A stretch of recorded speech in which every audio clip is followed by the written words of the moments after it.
वो अब we'll आगे come to that in a bit. आगे अगर ठीक आप होना इजाज़त दें, we'll just come back to that, क्योंकि एक दफ़े सिर्फ अशरफ मलहम साहब, अगर आप ये वो बताएं कि आपके ख्याल में स्टिकिंग पॉइंट्स थे क्या, जो जिनके ऊपर अब जैसे सनाउल्लाह साहब कह रहे हैं कि वो फैसला या कॉम्प्रोमाइज़ तो होना ही होना था। जी जी, एक तो सनाउल्लाह खान साहब हमारे दोस्त हैं, थोड़ा सा मैं डिसएग्री करूँगा कि फ़ैसले कहाँ होते हैं हम सबको पता है कहाँ होते हैं, लेकिन हम इतने डरते हैं कि नाम नहीं लेते। सर ये वैसे डरते नहीं है, इन्होंने आज चाय नाम काफ़ी नहीं लिया नहीं पी ना, होगी नाम सुबह। नहीं लिया ना, कहाँ होते हैं इतना ही फैसले काफ़ी होता है सबको पता है। दूसरा, बजट स्ट्रेटजी पेपर ये पिछले साल भी नहीं दिया था, जो एक रवाज ही हो गया कि जितनी चीज़ छुपा के रखो। तीसरा, अनसर्टनिटी खान साहब इसलिए है कि हमारा बजट तो सारा IMF की जो कंट्री रिपोर्ट है उसमें तकरीबन हर चीज़ हमने लिख के कमिट करके सामने रख दी है वेबसाइट पर पड़ा, लिहाजा छुपाने को अब कुछ है ही नहीं। अब दूसरी बात है अनसर्टनिटी इसलिए, एक तो जरदारी साहब ने बहुत मास्टरपीस खेला है। कुछ चीज़ें जो उन्होंने गेन की हैं वो तो सामने अभी हम डिस्कस कर लेते हैं, कुछ जो बहुत पहले ही कर चुके हैं वो अभी टू अर्ली टू डिस्कस लेकिन हो चुकी हैं। वो अभी तक किसी मीडिया पे किसी फोरम पे डिस्कस नहीं हुई, लेकिन उन्होंने कहा जी होगा तो बात आगे बढ़ेगी, दैट इज़ डन।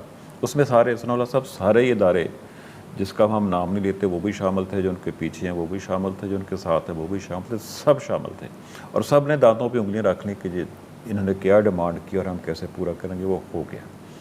तीसरी बात रहेगी कि सर अब वो क्या है, अब कुछ हमें भी बता देना। नहीं, वो इस बजट का हिस्सा नहीं है। अच्छा। तो इसलिए इस पे आज डिस्कशन बजट का हिस्सा है। जब आप बजट में आप कंप्रोमाइज कर रहे हैं तो किस डिमांड पे कर रहे हैं? वो फाइनेंशियल चीज़ें नहीं थी, कुछ नैब शैब का चक्कर था शायद, इस तरह का था। तो इस जो पॉइंट थे अभी इसमें GB का इलेक्शन बहुत इंपॉर्टेंट था जी, उसके रिजल्ट्स पे ही मेरे ख्याल में आगे गिव एंड टेक चला है। बिल्कुल ऐसे ही है जी। पहले जरदारी साहब ने मीटिंग रखी, फिर कहा नहीं पहले हम आपस की इंटरनल मीटिंग कर लें, केप्ट ऑन डिलेइंग, उस वक्त तक डिले किया जब तक कि GB का रिजल्ट मुकम्मल नहीं हो गया।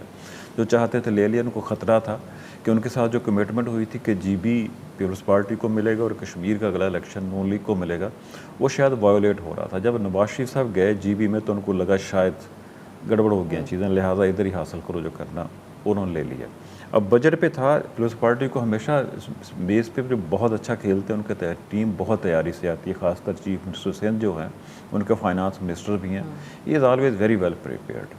उन्होंने एक एनालिसिस करके उनको दिया है कि फ़लाँ सूबे में फेडरल गवर्नमेंट ने इतने प्रोजेक्ट किए हैं, फ़लाँ में इतने किए हैं, हमारे बहुत कम हैं। ये वो PSDP के ऊपर जो उनकी मीटिंग्स होती रही हैं, PPP और PMLN, ख़ास तौर पे जो सखर हैदराबाद मोटरवे थी उसके लिए 1.5-2 अरब रखे थे। उन्होंने कहा इस हिसाब से 70 साल में कंप्लीट नहीं होगी, हमारा बहुत बड़ा मनसूबा है जिसकी वजह से हमारी कनेक्टिविटी बहुत अफेक्ट होती है। उसके लिए पहले मरहले में 20 अरब तक बजट चला गया है, अब उसमें शायद मज़ीद इजाफा भी होगा।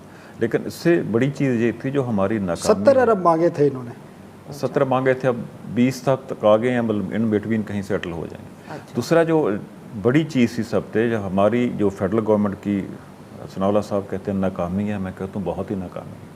हम कभी भी FBR का टारगेट पूरा नहीं कर सके, अब नहीं किया तो पैसे कहाँ से निकालने हैं? कोई ईजी वे चाहिए कि एक बटन दबाएं तो पैसे आ जाएं। पहले तो उन्होंने पेट्रोलियम नेवी पे एक बड़ा सख्त हाथ हमारा, हर किसी की जेब से पैसे निकाले, वो ज़बरदस्ती वाली बात है।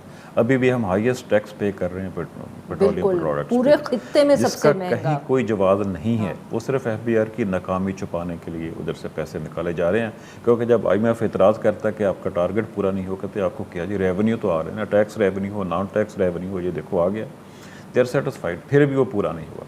उसके लिए सोचा अब क्या करें, इनका NFC रिवाइज़ करें, नहीं हो सका।